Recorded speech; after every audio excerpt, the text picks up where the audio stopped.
유럽 최대 규모의 자동차 전시회인 독일 미넨 국제 오토쇼가 지난 6일 개막했습니다.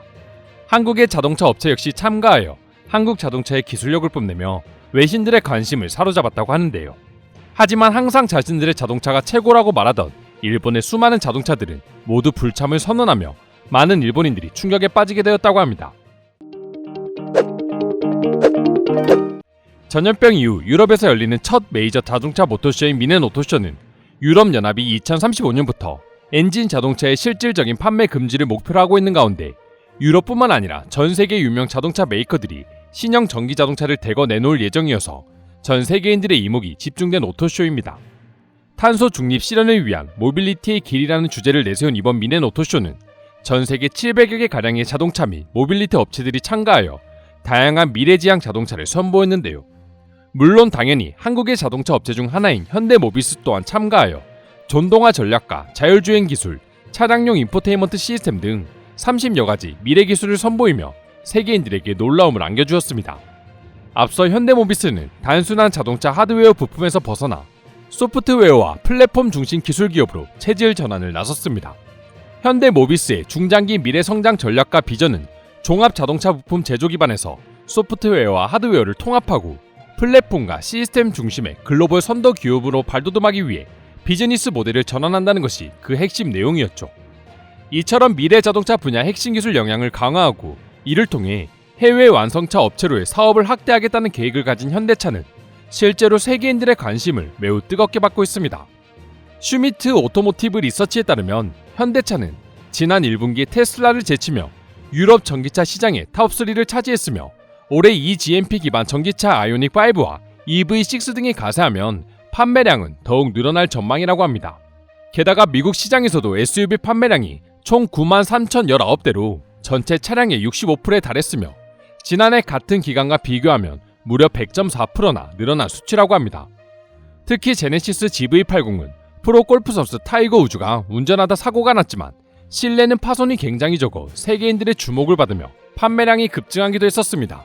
미국 고속도로 안전보험협회가 발표한 충돌 평가에서 가장 안전한 차량에 부여하는 탑 세이프티 픽 플러스로 선정되기도 하며 안전성까지 인정을 받아 미국에선 판매량이 연이 수직 상승하며 한국 자동차 산업의 진가를 보여주고 있습니다. 이렇게 세계인들의 주목을 받는 와중에 미넨 국제 오토쇼에서 전기차 아이오닉5 기반의 로보택시와 내년에 출시가 예정인 아이오닉6 그리고 2024년 출시 예정인 아이오닉7까지 공개하자 당연히 수많은 외신들이 찬사를 내놓을 수밖에 없었던 것이죠. 하지만 한국과는 달리 일본은 모든 자동차 업체가 불참을 선언하면서 한국과는 완전 반대의 평가를 받기 시작했습니다. 일단 일본 자동차 회사들이 불참한 이유를 살펴보면 일본 측에선 전염병으로 인해 이렇게 위험한 상황에 세계 모터쇼에 참여할 이유가 없었다가 이유라고 합니다. 하지만 그 실상을 살펴보면 전염병을 핑계로 한 일본의 불참은 변명에 불과한 것을 확인할 수 있습니다. 수년 동안 자동차 산업을 취재해온 이노우의 히사오 기자는 일본 제조업체들은 전기 자동차 상용화에 뒤처지고 있기 때문에 유럽 시장에 어필할 제품이 없다라며 그 이유를 밝힌 것입니다. 그럼에도 일본에선 트렌드를 파악하지 못하고 오토쇼에 참가하지 않는 대신 이동성을 주제로 한 다양한 이벤트를 미넨 시내에 개최를 해 유럽 소비자들의 관심을 끌 것이라며 여전히 전기차가 아니어도 자신들의 차가 최고라며 위안하는 웃지 못할 상황이 벌어지고 만 것이죠. 사실 이미 일본의 전기자동차 시장의 몰락은 예견된 것이라 할 수밖에 없는데요. 근본적인 원인을 말하자면 일본인들의 국민성을 말할 수 있을 것 같습니다. 일본 사회에서는 위에서 시키는 대로만 해야 하고 간부가 아닌 일개 개인이 어떤 혁신적인 이야기를 한다 해도 그는 단체에서 불편한 사람으로 낙인 찍히게 됩니다. 이런 국민성 때문에 일본은 개선과 혁신이 느릴 수밖에 없고 때문에 수많은 일본 자동차 업체들은 자신들의 기술이 최고라고 생각하며 전기차로 변해가는 세계적인 트렌드 변화에 늦장 대응을 하게 되었으며 그 결과로 인해 이처럼 한국에 비해 미래 자동차 산업에서 뒤처지게 된 것이죠. 물론 일본 역시 전기자동차를 만들고는 있지만 한국에 비할 수준은 아니라고 합니다. 이미 전기차를 만들고도 남았어야 할 일본의 대표 자동차 브랜드인 도요타는 불과 작년인 2020년 파나소닉과 함께 만든 회사에서 배터리를 직접 생산해 전기차를 만들겠다 발표만 한 상태이며 일본에서 가장 먼저 출시했던 전기차인 닛산의 경우 주행거리 면에서 현대나 기아차에 크게 밀리고 있고 디자인적인 면에서도 아쉬운 부분이 많다는 평을 받고 있습니다. 그나마 혼다 자동차가 첫 전기차인 혼다 EV를 선보였지만 주행거리가 250km 정도로 짧으며 그들이 사용하고 있는 배터리 또한 안정성 문제로 논란이 많았습니다. 웃기게도 이 모든 일들은 이미 현대 기아차에선 500km 주행거리를 뛰어넘을 전기차를 개발하고 있을 시기에 일어난 일이라는 것입니다. 한국과 일본의 미래 산업을 대하는 태도는 지난 7일 열린 현대와 도요타의 자동차 미래 전략 발표회에서 그 차이를 극명하게 느낄 수 있습니다. 9월 7일 오후 3시에 시작한 한일 자동차 맞수의 전략 발표회는 시작 시간은 물론이고 종료 시각도 오후 4시 30분으로 똑같았는데요. 두 기업의 발표회는 온라인으로 열렸다는 점을 제외하면 내용도 방식도 전혀 달랐습니다. 현대차에서는 수소와 전기차에 주력하는 투트랙 전략을 선보였지만 도요타는 하이브리드 차량에 전념한다면서 미래 자동차에 대한 전략은 전혀 선보이지 않았습니다. 심지어 전기 자동차에 관한 언급 또한 한 번도 없었습니다. 발표회를 대하는 방식 또한 극명한 차이를 보였습니다.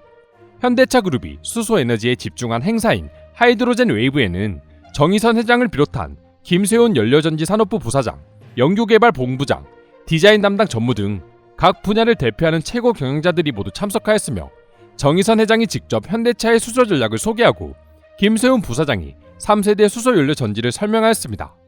물론 발표 내용은 글로벌 사업을 추진하는 자리이기에 모두 영어로 진행되었습니다.